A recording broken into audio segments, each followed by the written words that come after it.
Welcome to the Career Now podcast. I'm your host, Jed Lea-Henry, and on today's show we have Benjamin Katzeff Silberstein, the co-editor of North Korean Economy Watch and associate scholar with the Foreign Policy Research Institute. Ben is currently completing his PhD in government surveillance and political control inside North Korea. Now, this is an interesting focus for research. Over the years, the North Korean regime had built up a structure for famine inside its own country without them knowing this. They had been leeching off their Soviet big brother, importing cheap chemical fertilizer at subsidized rates, and implementing poorly thought out agricultural policies, all with an idea of short-term prosperity. Now, in the mid to late 1990s, this all crashed down upon the North Korean regime. The Soviet Union collapsed, the subsidies and cheap imports went away, and through poor management and ecological disasters, much of North Korea's agricultural output was lost. And what fell over the country was a deep famine, and one that the regime did not immediately have the tools for pulling themselves out of. But through all the starvation, all the suffering, all the hardship, a small aspect of social evolution began to emerge. The average North Korean citizen, suddenly unable to rely upon their government to provide for them their basic needs as they always had, could only wait things out so long. Eventually, desperation grows, and a significant portion of the North Korean society began to openly flout regulation and law. They moved out onto the streets, they opened market stalls, they traded, they bartered, and in large part they survived the famine not because of their government, but in spite of their government. And freedoms, prosperity, and wealth, hard earned, are not easily surrendered. So as North Korea moved out of the famine years, the market economy stuck. The regime was suddenly unable to impose the sort of economic and social controls that they always had previously. Society was opening up. The suffering of the famine had become a catalyst for great social change. And this, of course, presents a tremendous challenge to the regime in Pyongyang. As markets open, so do minds. If you want to compete in such an environment, you have to be creative, independent, and willing to take risks. You have to seek out new opportunities in the world around you, look on things with new eyes. And of course, this seems to imply the risk of a population soon turning their attention back to their own government and asking difficult questions, such as, do we need them anymore? Or do we need them in the manner in which they have always ruled? The Kim regime and the surveillance structure around it was confronted with a dilemma. It would either collapse entirely, or it too would need to evolve. It would have to change its focus, its reason for being, and form an entirely new relationship with the citizenry. And this is what Ben is going to talk us through today. It's an incredibly interesting insight into the challenges of dictatorship, the difficulties of control and surveillance, and the emerging collective consciousness of a population. Now, as always, this podcast is entirely funded by you, the listener. So if you want it to continue, please consider donating at the Patreon account attached below, www.patreon.com/Jed Lea-Henry. And on that, without any further delay, this is Benjamin Katzeff Silberstein.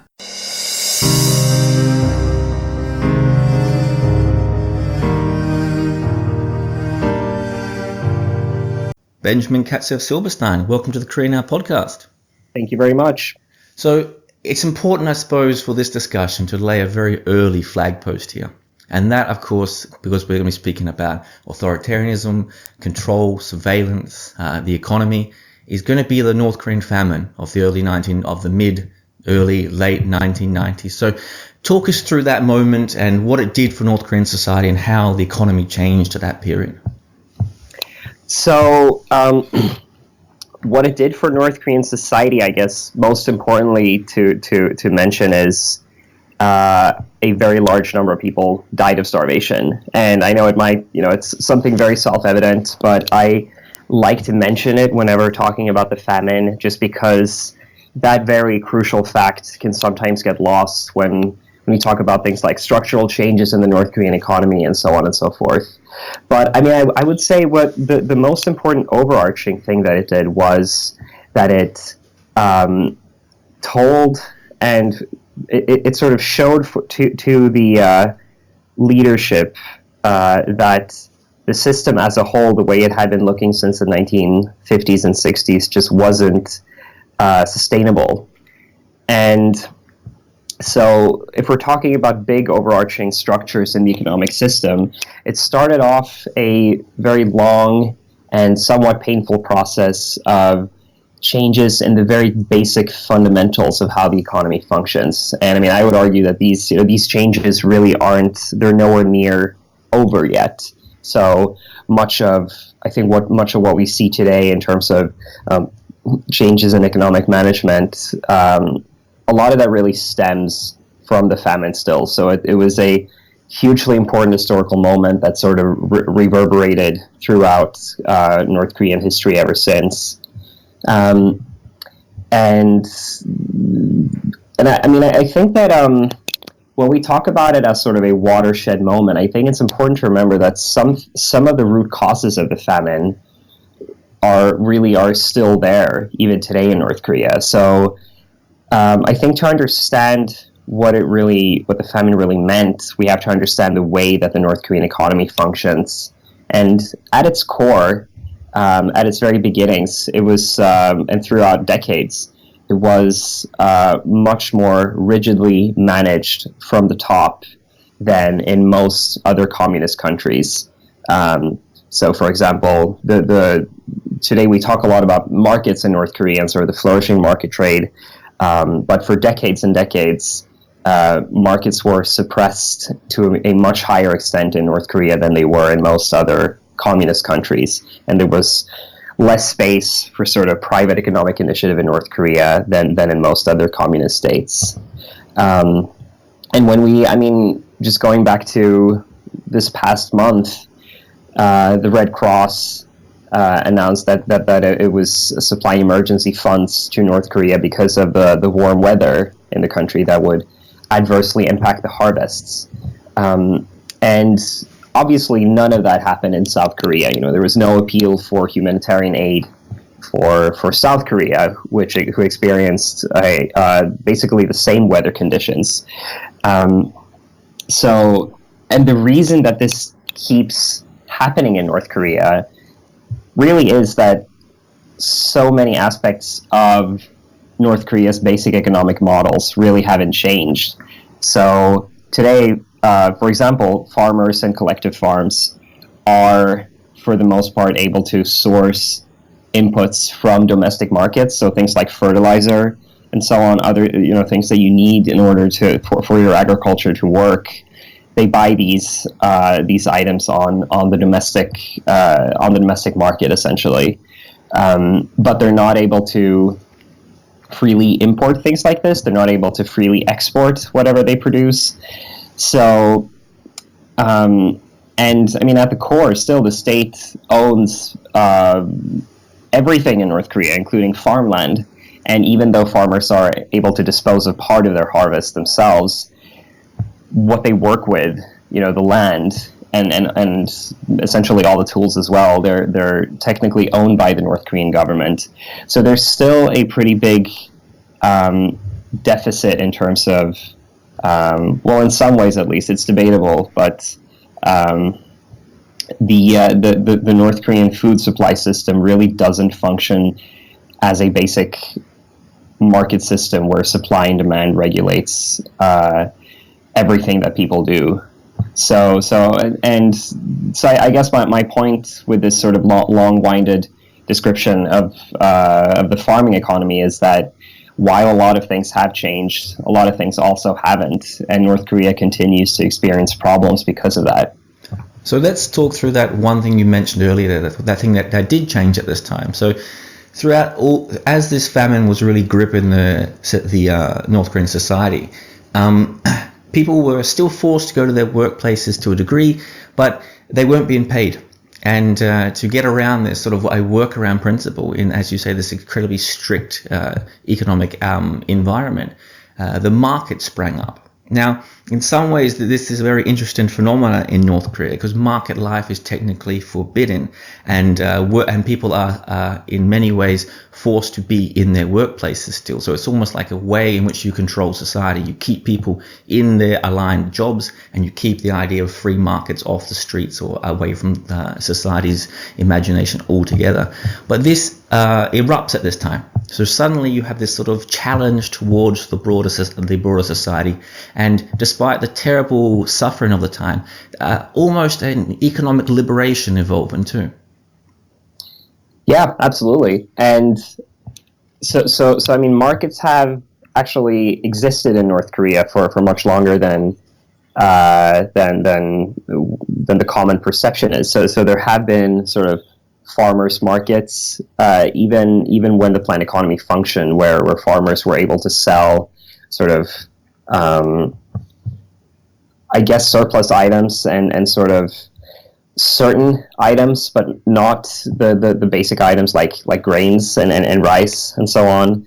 But yeah, I mean, in the 1990s, people essentially had no choice. So partially what happened was that people would start bartering things. You know, if you had a nice TV set at home, you can't really eat that. So then maybe you'd go to the place that you knew as the marketplace, or, you know, some open field area in your town, and try to trade that in exchange for food and things that you really needed. And like you said, over time, this has evolved into sort of a core tenet of the North Korean economic system. Today, the North Korean economy really couldn't function without these markets, and the state has very much recognized this through the years. So practices that were technically illegal, because, you know, again, the so-called means of production in North Korea is theoretically a Marxist economy. So the means of production were owned by the state, and, you know, baking cookies at home and selling them on the markets or whatever people would do was very problematic in that sense, because you're essentially stealing state property, because you're also giving, you know, you're using your own labor to not further the state economy but your own private interest. But over time, and I mean, in the early 2000s, the Kim Jong-il regime at the time did recognize market trade not as something legal necessarily, but something that people had to be allowed to do. And I mean, even still, I mean, so North Korean laws are infamously hard to access, but I don't believe there's been any sort of major legal change in sort of allowing private market trade still. But I mean, the custom has evolved, and the rules on the ground, in fact, do permit private market trade. And the state, I mean, I think one of the most interesting transformations is when the state went from first trying to suppress the markets to seeing between, you know, turning a blind eye to them, to really recognizing that, you know what, these markets are really good for us as in the state, because we have no way of supplying people with what they need. So these markets are absolutely fundamental in order to avoid another economic crisis and possible political turmoil as a result of it. So right now, and for years and years, the government is the entity that puts up the physical spaces where market trade occurs. At least many of them. We don't know the full extent to which market trade is controlled by and sort of sponsored by the government, but a lot of the physical structures where market trade occurs have been built by the government, and there is a pretty solid institutional framework for market trade as well, where the state taxes the markets and gives out permits for people to trade on them. So, I mean, this. Some people would argue that the state was the one who sort of took the lead in changing economic management starting in the mid-1980s. But I think from, you know, almost all anecdotal evidence we have tells us that market trade is something the state tried very hard to suppress, but then was more or less forced to embrace, and now really has embraced it to a degree that if someone were to tell you in the 1960s or 70s that one day the North Korean government will even promote people's private trade on marketplaces, it would have seemed insane, but that's essentially what's happened. So that promotion that you talk about there, how does this manifest? So we can sort of see how simply the ration system breaks down inside the society, so people are forced to go to these markets. But as you said, there's no actual legal change, or at least none that we are aware of. This all seems to be implicitly allowed. So how do you think that this manifests on the ground? Are these police officers and these security forces and these job supervisors who walk past market stalls or walk past people not coming to their work, are they coming along for the ride on this simply because they themselves are also involved in market life and are forced to be as well? Or are they taking kickbacks, so to speak? I think it's a combination of both. So first of all, the practice of sort of having to go to your state-mandated workplace, it doesn't seem like that's very much in force anymore. Just recently, I saw a piece of news suggesting that, over the past few years, there's been a lot of very strong indications that state enterprises, even, and any enterprise in North Korea, that they're able to hire people the way they see fit. So this idea of sort of having one state appointment workplace, it really doesn't seem like it works like that anymore. But if we're talking, if I take your question to mean sort of, are people all throughout the system on board with this, then I would say I struggle to think of anyone in the country aside from managers of state-owned enterprises that used to hold a lot of sway before and who don't operate under the same sort of exclusive rules as they did before. They might be a little dismayed about what's happened, and there might be ideological hardliners throughout the party. But essentially, no one. I don't think that anyone could really get by without the private market system today. And when we're talking about the market system, it's easy to think of sort of just big fields where people are trading things and haggling with each other.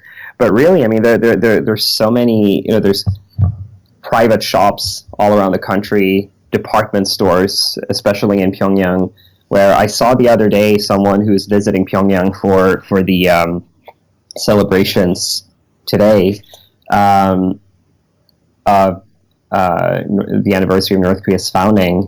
They tweeted a picture from a department store, the food section, at a store in Pyongyang, where now all shops basically put up the real price. It's not they're barely even trying to hide the fact that the price system with fixed prices just isn't functioning anymore at all. So, but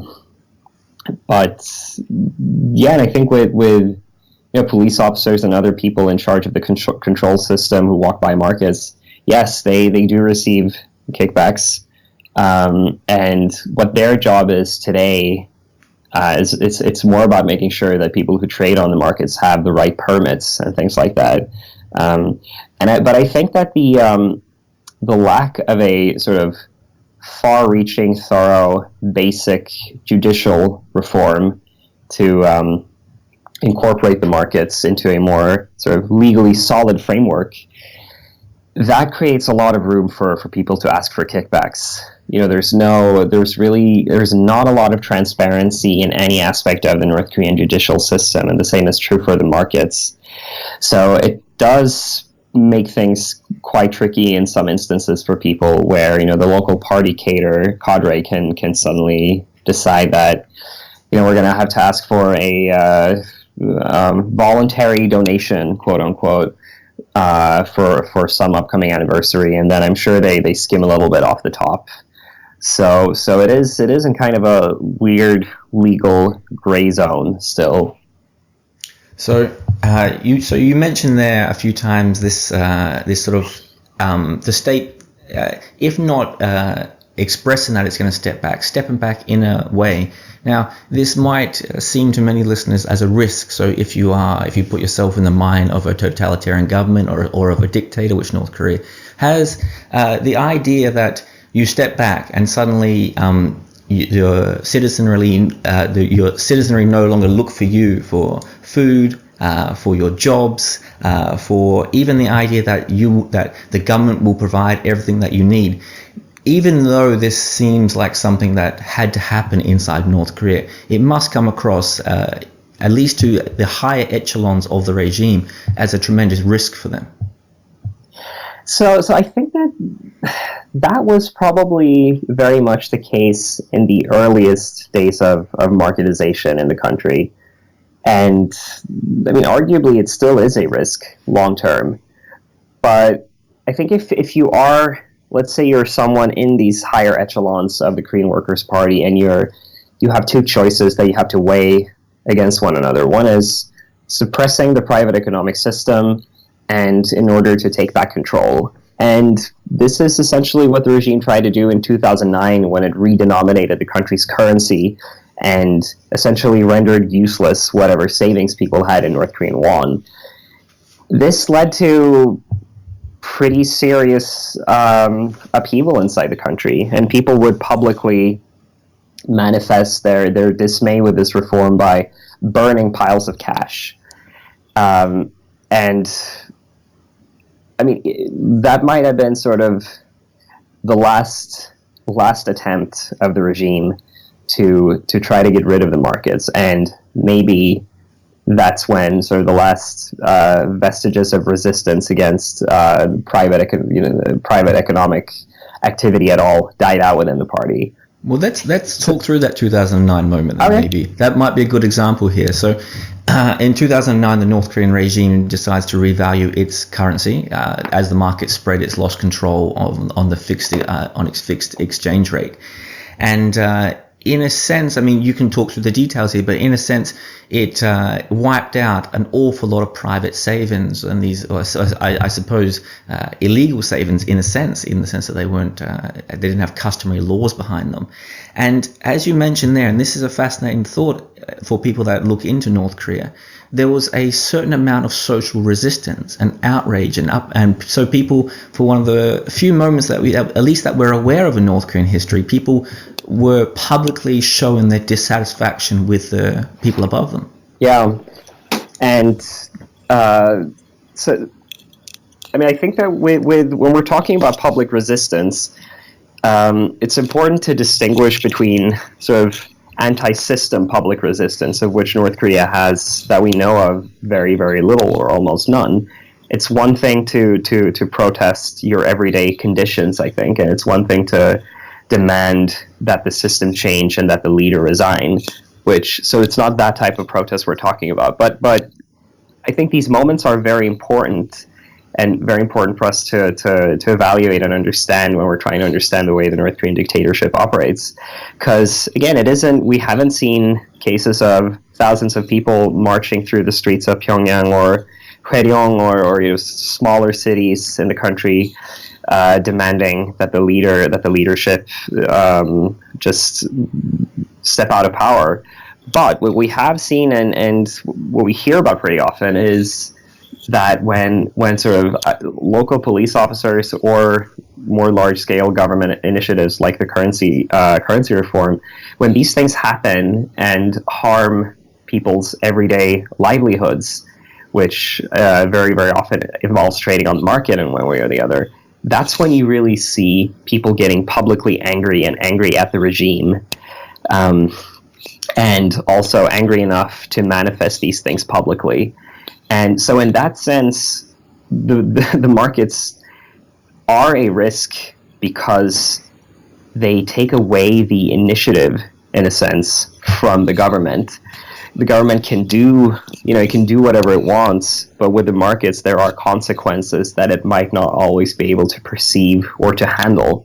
And that is very interesting. And in a sense, there's also an important moment to recognize here that that social uprise happened, and of course it wasn't widespread. It was simply I suppose I'll get you to comment on this, but I suppose it was a claim that the North Korean regime hadn't quite realized how fundamental the markets were to the average people on the streets.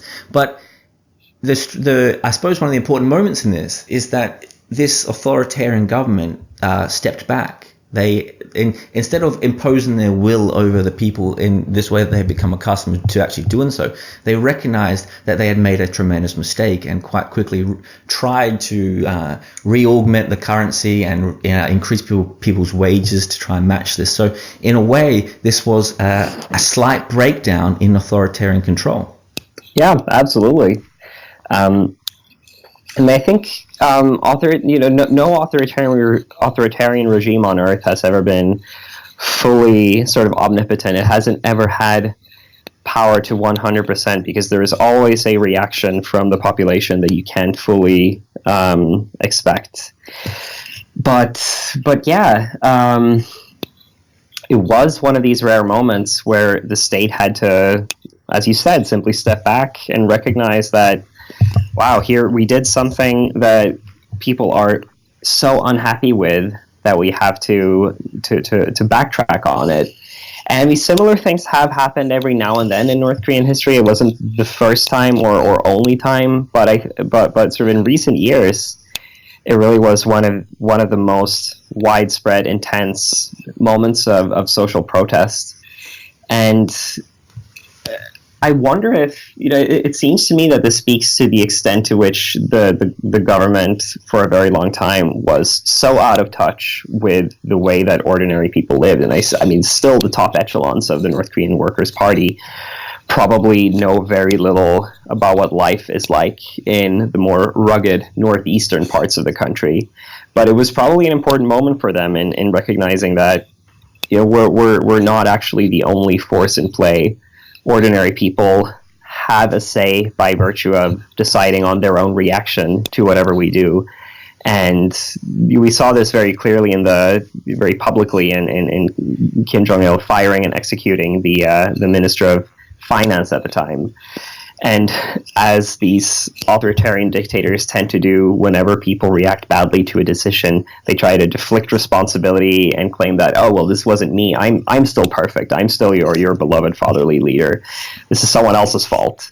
And this kind of brings me to what I think is a crucial point to realize about both the North Korean dictatorship and dictatorships in general, that being unhappy with your everyday living conditions or seeing your livelihood threatened, it doesn't necessarily lead automatically to a dislike or distrust of the leader. A very common reaction throughout history in authoritarian and totalitarian states has been to instead blame the local officials. If only Kim Jong-il knew what his people are doing on the ground and taking away our hard-earned money, then he would certainly come and save us. So and this is the whole debate about sort of resistance and support when it comes to the regime. I think it's it tends to be sort of a binary discussion where it's either for or against the whole leadership. But I really don't think that that's how the North Korean dictatorship works. So you mentioned there the northeast regions. These regions are up near the Chinese border where, in a sense, the regime doesn't have the tightest of controls.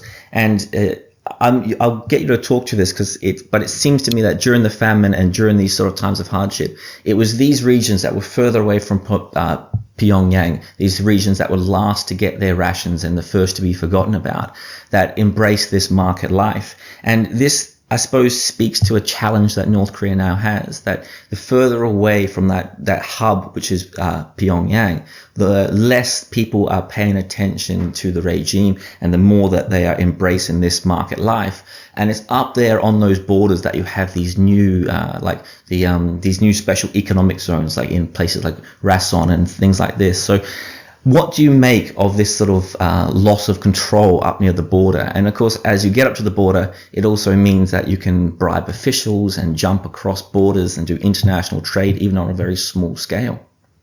Yeah. So this regional divide in North Korea, I think, is one of the most interesting and under-researched aspects of the country. So, I mean, in general, border areas in any country tend to be, in a sense, more international in a way. These are typically the first places to receive information from abroad. But in North Korea, we have the exception of their southern border to South Korea is very much closed, and it doesn't really have that type of dynamic because of the rigid control and militarization of the area. So I think that in North Korea, there's this very interesting phenomenon of the further you are from the center, the harder it is for the center to control whatever you're doing. So I think that, I mean, that in combination with the fact that these areas, like you said, border China, made them very ripe for these, at the time, new phenomena of cross-border trade and sort of large-scale smuggling and things like that. So in a sense, when we talk about things like the Songbun, the family background system, and sort of the hierarchy of distribution, it's commonly said and perceived that Pyongyang fares the best in all ways, and that's where the standard of living is the highest. And I mean, that is certainly true.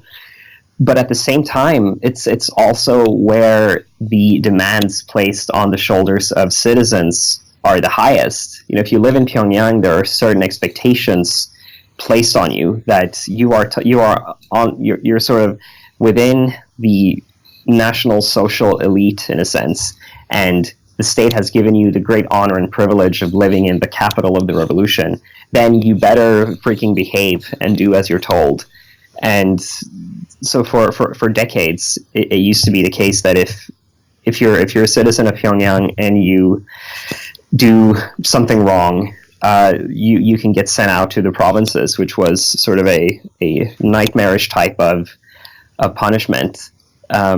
So by virtue of being a privileged city, Pyongyang, sort of the center of the North Korean system, the fall is much higher if you get kicked off of the social ladder. Whereas in the provinces, living on the margins it seems like it has a certain aspect of freedom to it. You're already there, so it doesn't really matter to the same extent if you sort of try to tinker with the rules. So I think there's also that aspect to it when it comes to the fact that these border areas have become sort of the centers for development of market trade and things like that. And they are very much early adopters in a lot of senses of sort of new ways of managing the economy and playing by a different set of rules than those that the state sets up. So with all this opening up and I suppose more individual freedom emerging inside North Korea, it begins to beg the question here of how much of the old surveillance system and the old system of social control still remains inside the country. So if people have this image of a North Korean society where your phone lines are controlled, your radio stations are controlled, who you speak to are controlled, where you work is controlled, where you live is controlled, where you travel, all sorts of things inside the life. But it begins, and of course, as you mentioned there, the Songban system, the idea of how much you get, where you can live, simply based on how you were born, I suppose. But this begins to ask the question, with all this freedom emerging on this economic side of things, how is the old surveillance system changing, or is it changing at all to match? Yeah, it is changing, and I don't think it's necessarily getting weaker. I think the shapes are simply changing. So like you said, it used to be the case that the historical political reliability of the family that you were born into would very much determine the entire trajectory of your life. If you're born into a politically solid family, then you could expect that you could try to get into the best schools and the best professional positions, and those avenues would be open to you. But even if you're a very, very intelligent person, but whose grandfather happened to be a pro-Japanese collaborator or large-scale landowner or anything like that, then no matter how hard you tried and no matter how smart you were, there were simply a lot of things that you wouldn't be able to do. So, you could be one of the best in your entire class of reciting the teachings of Kim Il-sung and you're at math or whatever, but you would still find out as you grow older that, you're still going to toil the fields just like your parents are. And I mean, of course, the marketization and the changes in North Korean society overall have changed a lot of these things. Going through the official state channels and climbing up that ladder is no longer the only way to get rich in North Korea. It might still be the only way of getting political power, but it certainly isn't the only way of getting rich, although political power and the ability to get rich do often coincide, I think. But when it comes to the specific surveillance system, and the state's ability to control distribution of not only goods and food and sort of material living standard, but also of life opportunities, that is an immensely important aspect of the surveillance system. So that has changed in a lot of ways. But when we look at things like the entry of cell phones into North Korea and sort of how cell phone usage has become much more widespread, I think we have to assume that the government essentially knows what it's doing here. If it's allowing for it to the extent that it is, it must be fairly confident that it's also something it can handle. And if you think about it, having each citizen equipped with a device through which they communicate with each other, if the government can get in and control this and use this as a way of understanding popular attitudes and knowing what people are thinking and what they're saying to each other, I mean, that's pretty big and pretty beneficial. And of course, these are things that we don't know everything about it, but there's a lot of information to suggest that the regime we know that they monitor cell phone traffic for sure, and whatever people have access to the internet, they monitor that as well to the extent that they can. So this really is, I mean, in a lot of ways, cell phone use is sort of a golden treasure for the North Korean regime. And I think the best analogy would probably be, or the best comparison is probably China, where the government, yes, it allows for a lot of private means of communication that would be banned before, but at the same time, it's a gold mine for from the regime's point of view, because now they can really look into exactly what people are saying to each other and monitor their attitudes by monitoring the internet and so on and so forth. So I really think that this is the trajectory that North Korea is on as well. And it's important to understand that, you know, not all electronic means of communication necessarily lead to social or political revolutions. They can actually lead to quite the opposite. So that's a very interesting insight into how, I suppose, a opening society doesn't mean that you're losing control of society. It can mean the opposite. But one of the very, I suppose, unique aspects of North Korean surveillance over the years has been a much more rudimentary form of surveillance. This is in the Inmanban system, this very low-level community control. So maybe talk us through that, and how do you see this change? Is it still surviving? Is it still doing the same sort of operations that it was before? Or is it something that is dying off inside these areas, such as allocated work is dying off and things like that? So the Inmanban system is one of the absolutely most fascinating aspects of surveillance in North Korea, and you'll have to cut me off if I keep talking for too long about it, because I certainly can. Go for it. At the core, I think the most at the most fundamental level, the Inmanban system was never exclusively set up for surveillance. It's better to think about it as sort of a community level management system of everyday basic needs. And the best argument for this view, or I think the best piece of evidence for this that we have, is the fact that North Korea was always, or for much of its history, a society without much political diversion and political upheaval. So these Inmanbanjang, the Inmanban heads, they really wouldn't have a lot of work to do if all they were doing was monitoring people's political attitudes. So it's been a way for, you know, deciding, okay, well, we need to repaint this wall of this building in this neighborhood. You're going to do it. Or, hey, look, we have some goodie bags from the government. We're going to give them out at the Inmanban meeting.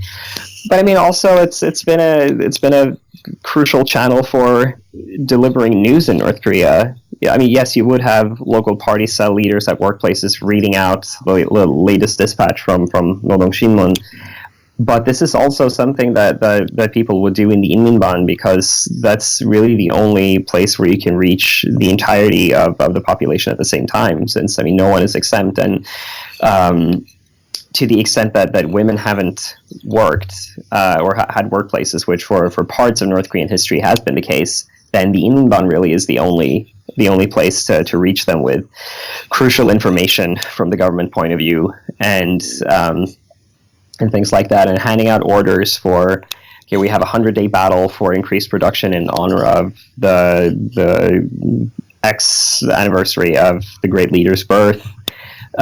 Here's what you need to do and where you need to be, and so on and so forth. So, I mean, today I think that aspect of the Inmanban system is still very much there, you know, the administrative aspect. And also, yeah, I mean, if the Inmanbanjang, the Inmanban head, overhears people talking in negative terms about the regime, it's something that they would be obligated to report, for sure. but I guess what I'm trying to say is that the most important function, I mean, at times it might have been surveillance, but that's not why the Inmanban was set up necessarily. In the 60s, or late 1950s and 60s, during the Cholima campaign of sort of massive economic construction, you find a lot of stuff in North Korean news media from the time on the Inmanban as sort of a crucial mechanism for changing people's attitudes and for setting a positive example of how to live like a proper communist human, and for making sure that people, lived hygienically even, or that people weren't lazy or just lounging around, and just activating people. And I mean, when we're talking about surveillance, it's never been only about surveilling political attitudes. It's also always been about surveillance of the way that people live in a very broad sense.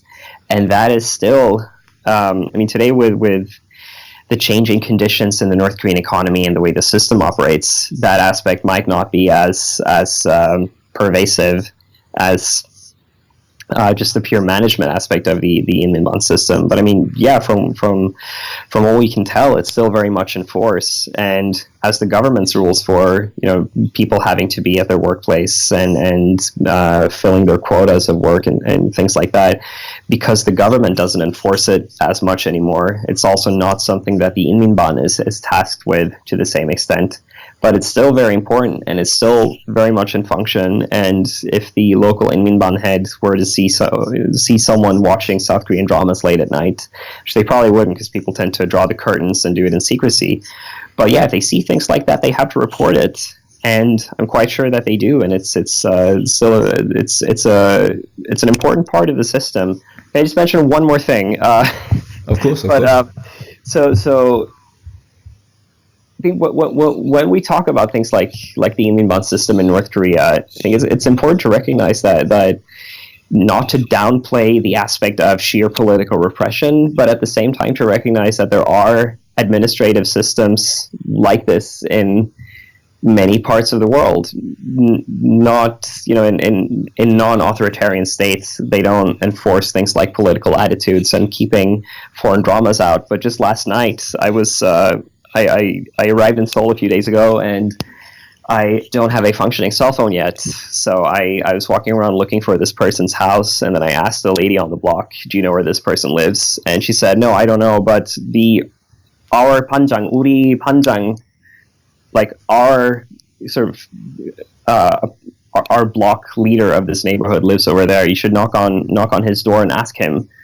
And it's just funny to hear that term said to me in Seoul. I mean, there is a sort of not Inmanban system in place in South Korea, but a similar sort of neighborhood cooperation system here as well. So it's not entirely unique to North Korea. The political aspect is quite unique, but still, I think that the most reasonable way to think about it in North Korea as well is sort of administration, really, and then surveillance is one of the tasks of this administration. So from that, there is one aspect of North Korean society that is quite nefarious and quite nasty. And you do a lot of work, and I know not particularly in this area, look at the economic changes from satellite imagery.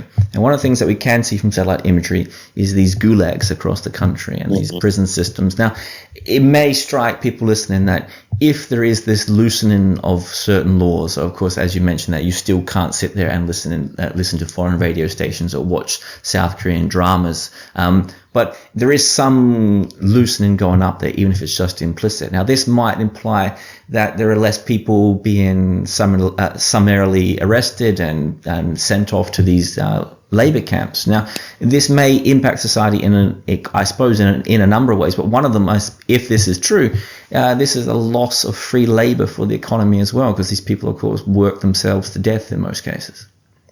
Yeah, that's absolutely true, and like you said, the practice hasn't gone away, and only a few days ago, I read this article in Daily NK about how people trying to, like, border crossing gets more difficult around certain holidays because overall control increases, and that seems to be the case with the anniversary of North Korea's founding, which is today, which we're celebrating by doing this interview. Just kidding. So this aspect of free labor is a little tricky, and we don't know to what extent the North Korean economy has benefited from these camps. Yes, free labor certainly is a good thing, but these camps were never, we don't really know of the cost of running them, for example, and it feels kind of crude and strange to talk about labor camps in this way, but if we want to try to understand the North Korean regime's rationale for them, I think we have to. So, I mean, in the Soviet Union, the Gulag wasn't primarily or only disbanded for political reasons. Yes, it coincided with the death of Stalin, but what happened at the time was that there was more room to evaluate both, is this a fair thing that we're doing to people, locking them up for sometimes for the rest of their lives and forcing them to work themselves to death, but also, are we spending more resources on running these than we're actually getting back? And that might also have been a rationale for the North Korean regime. And so there are suggestions from info sources like satellite imagery that these camps seem to have decreased in size somewhat, even though when one camp or one part of a camp is closed down, you often see another one being built up at the same time. But yeah, it might be the case that the state just hasn't been benefiting economically as much from them as we think that they have, and that they would rather see their administrative system being offloaded from some of the duties involved in running the camps and dedicating them elsewhere. But also when certain things aren't crimes anymore, like private market trade, when they're not criminal in the same way as they used to be, then you have fewer rationales for grabbing people and locking them up. But I think we have to assume that this was part of the North Korean regime's calculation. If it were the case that these camps provided a crucial source of income that the regime couldn't live without, then I suspect that they would probably have found a way of continuing to supply them with this labor. So let's talk about another aspect then, something that's quite interesting, because as North Korea has developed at least since Kim Jong-un has been in power, we've had this policy that came in, this Byunjin line, this dual policy of economy and military. Now, it used to be a military-first society, and I suppose it still is, but they've tried to at least tell people that we're going to have economic prosperity and military strength at the same time. Right. But as you mentioned there, this idea, and it's one of those things just like the gulags that can seem, if you look at it either way, it's very hard to understand how beneficial it is or how problematic it is. Now, a huge percentage of the North Korean population is in the military still, and these people, when they're not training and not firing and not, I suppose, doing their regular duties, are taken out into the community to do free labor, to do construction and things like this. But how do you see this changing? Because the military has a tremendous amount of control over the society in this sense, and a huge amount of the population is stuck in there. But with all the development of new missiles and the salaries these people have to be paid and the development of nuclear weapons, it also must sting some people inside society who see this as a waste of economic resources. Absolutely. So the military also operates its own enterprises as well. So it's not entirely shielded from economic change or anything like that. But yeah, I mean, it is. It does seem like a pretty big waste of resources to have so many people locked inside the system, and but at the same time, like you said, they do pretty important things for the economy as well, such as construction brigades and things like that, and they also help in during the harvest season. But I think one of the more interesting questions on the Byungjin line, on sort of developing the economy, since North Korea has a nuclear deterrent, at least from its own perspective, it believes that it does. So, and I think one thing to look out for over the coming years is if we see a stronger military orientation on relying on the nuclear deterrent, then there's not going to be the same need or rationale for maintaining such a large personnel strength within the army. So are we going to see initiatives to downsize the army over the coming years? And if so, then we have to ask, well, who...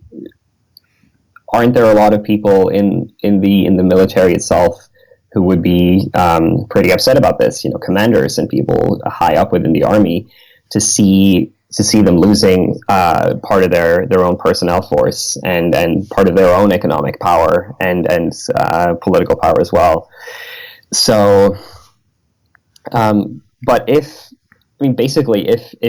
Kim Jong-un is serious about reforming the economy at its core and really changing the way that it operates, I think at some point you just have to see a downsizing of the military, because it just doesn't make economic sense, like you said, to have such a big proportion of the population essentially wasting years in the time that could have been spent on other types of economic activity instead. And so there is a huge deal of potential there, and I think we can expect to see some people within the North Korean system pointing out, maybe they already are, that we better do something about this, because we're never going to be able to really grow our economy if such a big proportion of our young people are just toiling the fields and being stuck within the army, doing whatever the army tells them to do.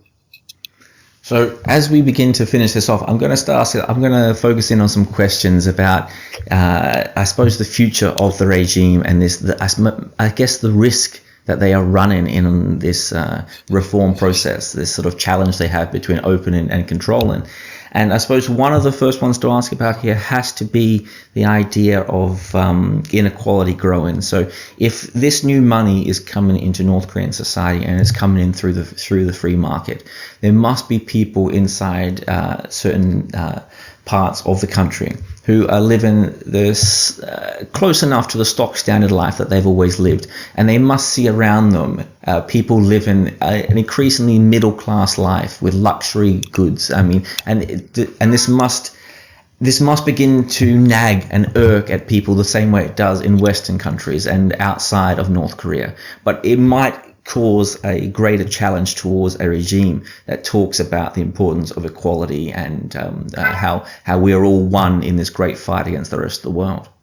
Yeah, and so looking at what that brings to mind for me is just Kim Jong-un's on-the-spot guidance visits over just the past few weeks, where I'm sure a lot of listeners probably know of this practice already, but it essentially involves the leader going to factory X, saying that, oh, look at this beautiful production line we have going here, or this beautiful catfish farm, you're really raising catfish for the people and making the dear leader proud.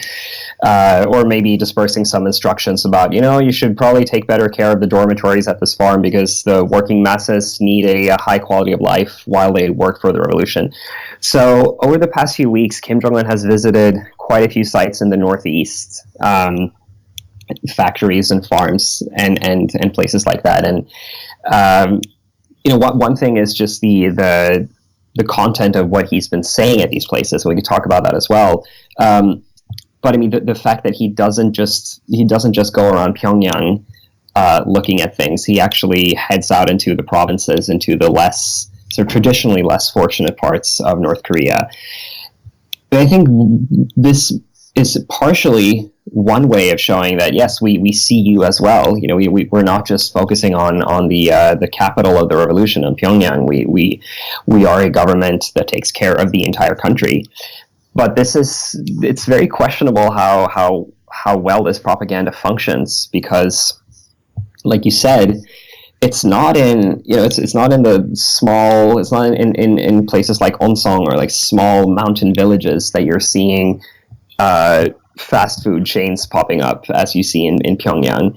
So Yeah, I mean, on the one hand, this is very, very strong grounds for deep-seated and heavy resentment. On the other hand, North Korea has always been a very, very unequal society where if in the past this was politically based economic inequality, which it still is to a certain degree, it might just be a change into an economically rooted inequality, which it's not entirely clear to me that this would lead to upheavals or uprisings or anything like that. Sure, a lot of resentment, but again, North Korea has been a society of massive resentment for decades, so that might not be something new. But at the same time, it's important to recognize that while Pyongyang has been the main beneficiary of the increases in the material standard of living, a lot of things have been happening in other parts of the country too. Arguably, in some ways, when it comes to institutional change, even more so in the remote parts of the country.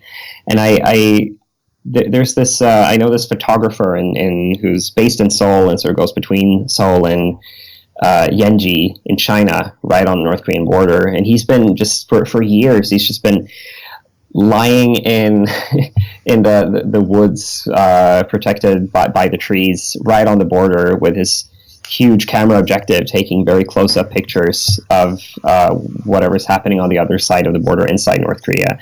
And he's been able to show through just looking historically at the pictures he's taken of people in these remote areas from across the border that, they're also wearing more colorful clothes, and the kids there are, they're playing with water toys, which would have been completely unheard of or at least modern things like what do you call that kind of rubber ring that you blow up and sit on in the water? I suppose a tube, I guess? Yeah, tube, thank you. Yeah, tubes with colorful prints on them and things like that. So, I mean, I guess we could ask the same question of North Korea as we could of Western societies, where economic growth benefits everyone, but it benefits some more than others.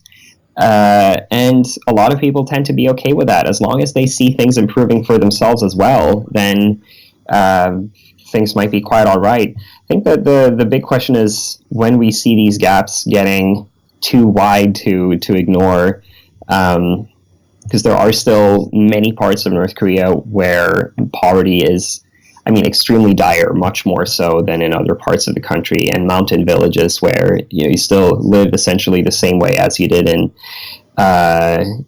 medieval times. Not medieval times, but you know what I'm getting at. Mm-hmm. Living conditions are extremely basic, and just because we don't see them doesn't mean they don't exist. So, but yeah, I think that North Korea's historic inequality is probably a protective factor here, but it's very hard to tell. But yeah, I suspect that when the gap gets too big and too visible, then there is that's going to cause a problem. So, as a final question here, I'm going to ask a slightly difficult one, I suppose, but it is interesting. So let's pretend, as you said there, that they can overcome these challenges of inequality. The regime can overcome the sanctions that they're suffering at the moment, and they can provide the infrastructure and the institutions to make this new capitalism, this new economy, and the citizenry that benefit from it quite happy. So let's pretend that they can satisfy a lot of those internal desires and challenges from the outside. There is a thought, and this has been a long-running thought through international relations for a long time, that you can't have real economic opening without breaking down totalitarian government. So do you see that there is a necessary endpoint in this? That, yes, they can manage things to a degree, and they're managing them quite well right now, but as they continue to open up their economy and give people more choice and to give all those options that come with it, eventually the regime will crumble as a result? Or is this a long-term manageable prospect for the regime? It's definitely a manageable prospect. Whether it's going to be successfully managed, I don't know, but it's definitely possible. So, on the one hand, yes, if you're going to be a seriously economically competitive country, you can't have a system where you tell people exactly what workplace to go, or tell enterprises exactly what they should produce and how they should produce it. Absolutely. So that aspect of sort of the economic social system, again, has been changing a lot and will need to change much, much more if North Korea is seriously going to be a sort of economically prosperous society. But when it comes to the authoritarian system, I mean, there are enough examples out there in the world to suggest that, yes, you can absolutely combine economic growth with authoritarianism.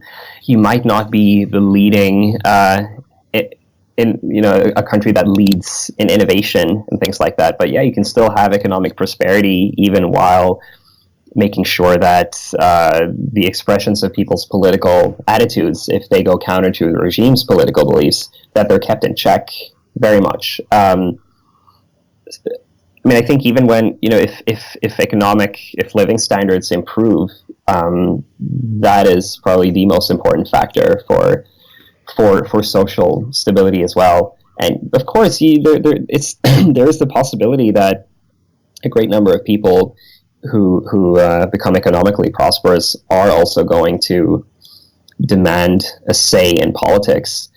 But at the same time, as long as they're benefiting enough from the system, which a lot of these traders, the so-called Tonju, the new rich in North Korea, I mean, they're very much beneficiaries of the North Korean system, because they've been able to carve out small monopolies, in a sense, as a group on a lot of the things that they do.